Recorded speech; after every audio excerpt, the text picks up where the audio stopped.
Good afternoon. Since we last had a chance to speak, we've had the opportunity to spend time with the families, had the opportunity to pray with them and pray for them. And the strength of these families is absolutely remarkable. And we want to let them know that we are here with you every single step of the way. We are praying for you now and always, and we always will. We've also had the chance to spend time with a lot of our first responders who we mentioned before, the work that they have done since early in the morning, and they have not stopped since, is truly remarkable. These are individuals who in the middle of the night jumped into some very challenging environments, some very challenging territories, and have not stopped in their quest to making sure that each and every person is seen and supported and lifted up. And so to our first responders, today and always, we just want to say from the bottom of our hearts, thank you. We've also had the chance to speak with both the president and the vice president, who have been full-throated in their support of everything that we're doing here in Maryland. And we just want to say how grateful we are to them, how grateful we are to the Secretary of Transportation and the Department of Transportation, who within hours of this happening, I was on the phone with the Secretary of Transportation. I think Secretary Buttigieg called me at 3:30 in the morning.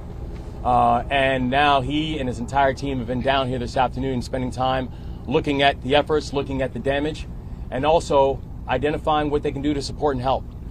I can't tell you enough how much we appreciate that, Mr. Secretary. And also please let the President and the Vice President know from the bottom of our heart how much we appreciate it as well. We've also had a chance to be here with our remarkable congressional delegation. From the earliest parts of the morning, our congressional delegation has been there throughout. And I always say I'm grateful that I've got such a remarkable congressional delegation. And today, I just have another example as to why I am a very lucky governor to have the congressional delegation that I have. And also our state, our local elected officials, Mayor Scott, who literally got a call from the very first thing in the morning. I know you have had no rest in a very long time, sir. And so I want to say how much we appreciate you.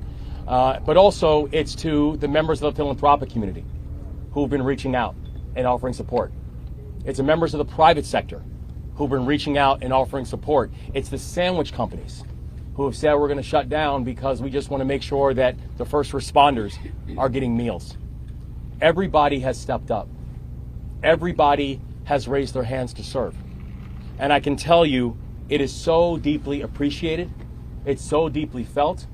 And for everyone who is offering prayers and supports, I can tell you those prayers are working and we are grateful. And the thing that I would ask for people to remember is this. The first, this is very much still a search and rescue mission. We are still actively looking for survivors. We know, and that's the pledge we've made to these families, and this is still very much an active search and rescue mission.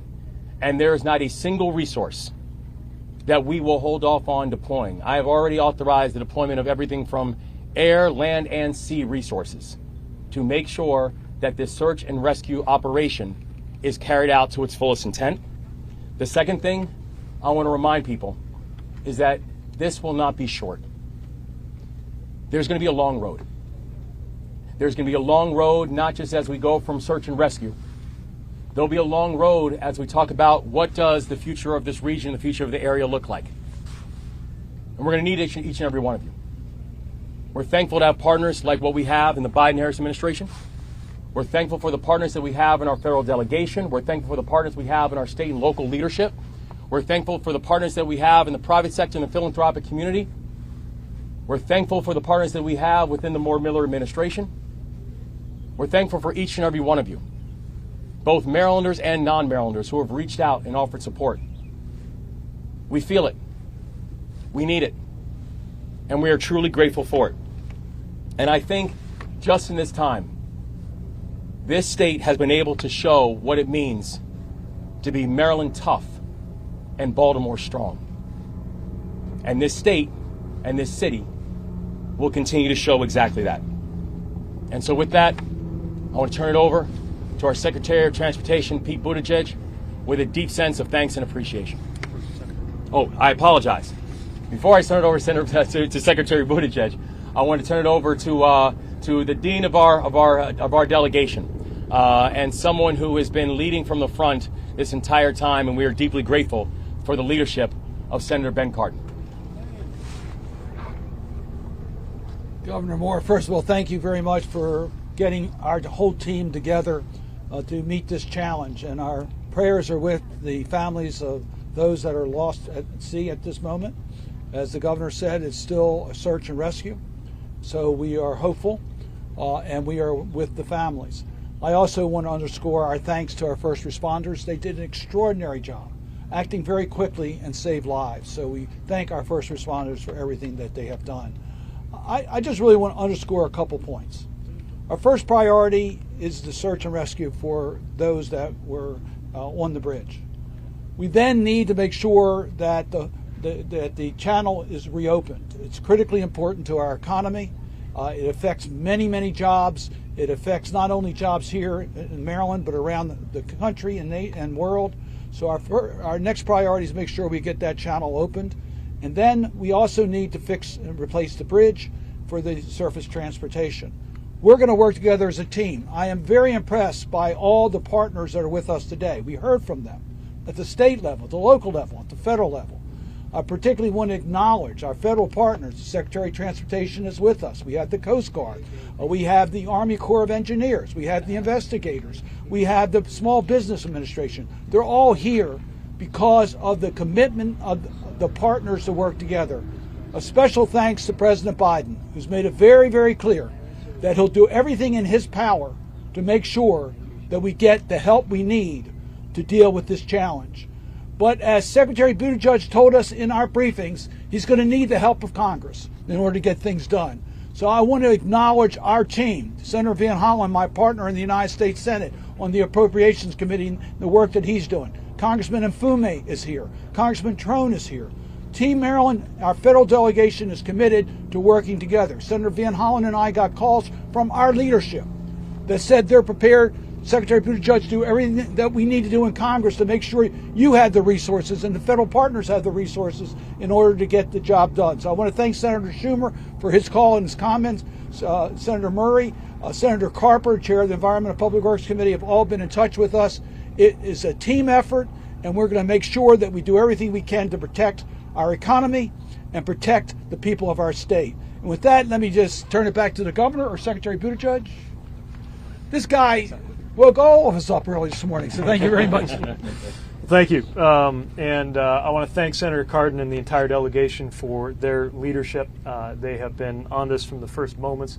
And as the Senator mentioned, and I'll say more about this in a moment, we'll be needing to work together to make sure that we render all of the support that is needed at the federal level. I want to recognize the leadership of Governor Moore, who was already wide awake and hard at work when I reached him in the middle of the night. We just had a very informative briefing with his extraordinary leadership team, and I was moved to see the partnership between state as well as county and city personnel, led by the county executive and the mayor, working hand in glove with us and with our sister federal agencies. And if there's one thing I have to say today, it is a note of gratitude for the extraordinary and courageous work of the first responders, some of whom are in that cold water right now, some of whom are from right here, some of whom have traveled in to render mutual aid, all of whom are responding with extraordinary professionalism and whose work has already saved lives. And to those state, county, and local responders, I would add the extraordinary work of the United States Coast Guard.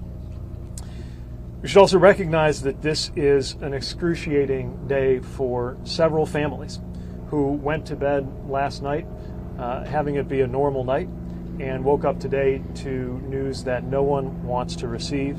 They are hoping and praying, and we are hoping and praying with them.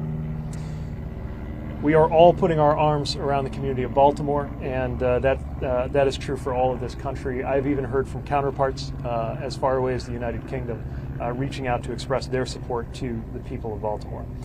As has been mentioned, been in close contact with the governor, the mayor, county leadership, and the congressional delegation. And as President Biden has made clear, the federal government will provide all of the support that they need for as long as it takes. This is no ordinary bridge. This is one of the cathedrals of American infrastructure. It has been part of the skyline of this region for longer than many of us have been alive. So the path to normalcy will not be easy.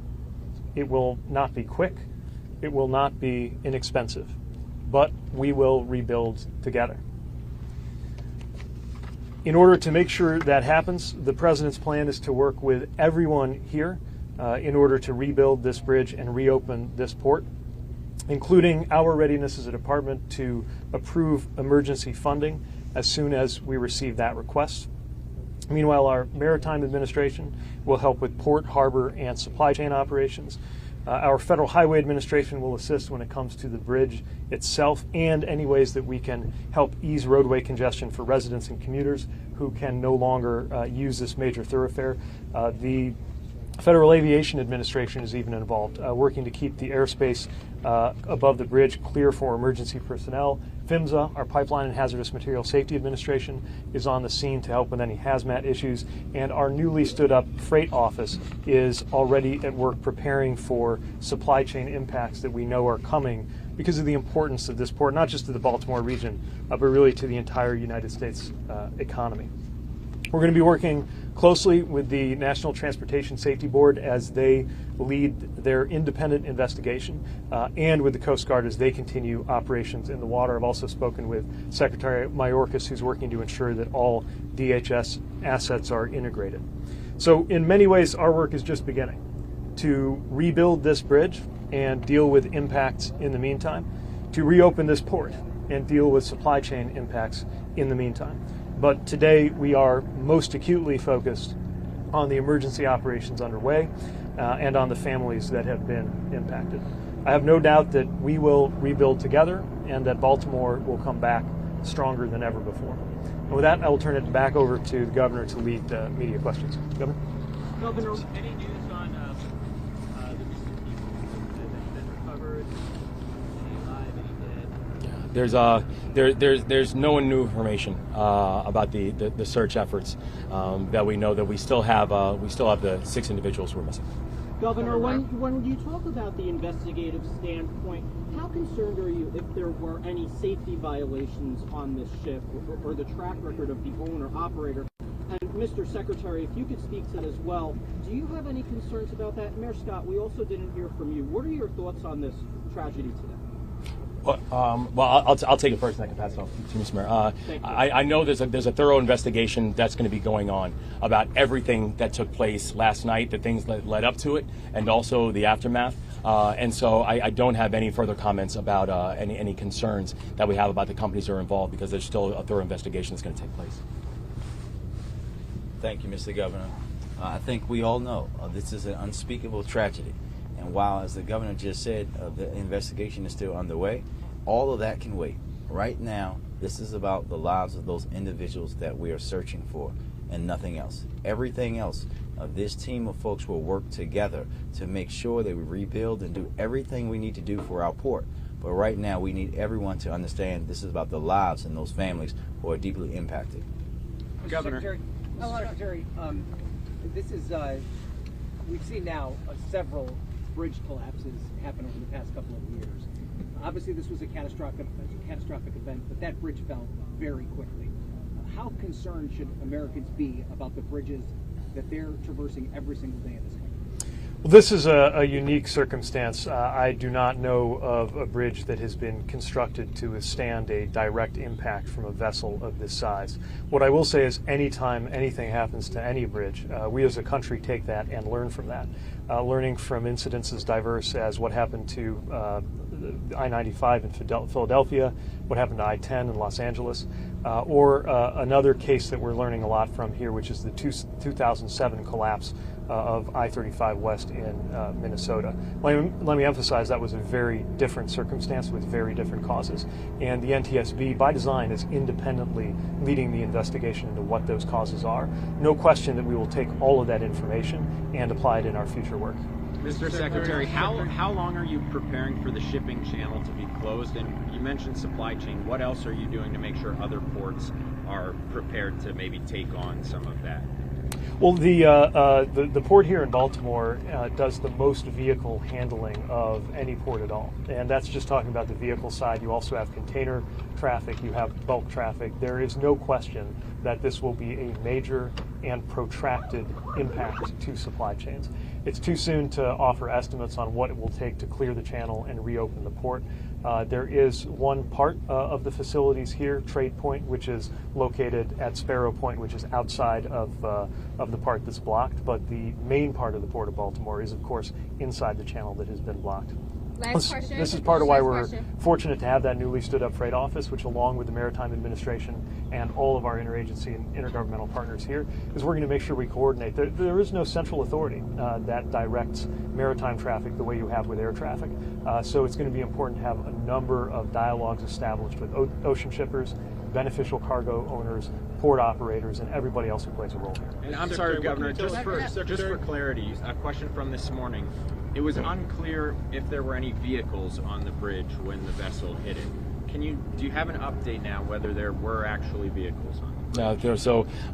There's still an investigation going on about which vehicles that we had that was on the bridge. The thing that we know that we also can verify, though, is the quick work of public officials and law enforcement who kept more vehicles from coming onto the bridge. They undoubtedly saved innumerable amount of lives last So night. you're still looking for 6 people, and that's it, as far as you know. Our investigation has not changed. Thank you all. Thank you all. Thank you.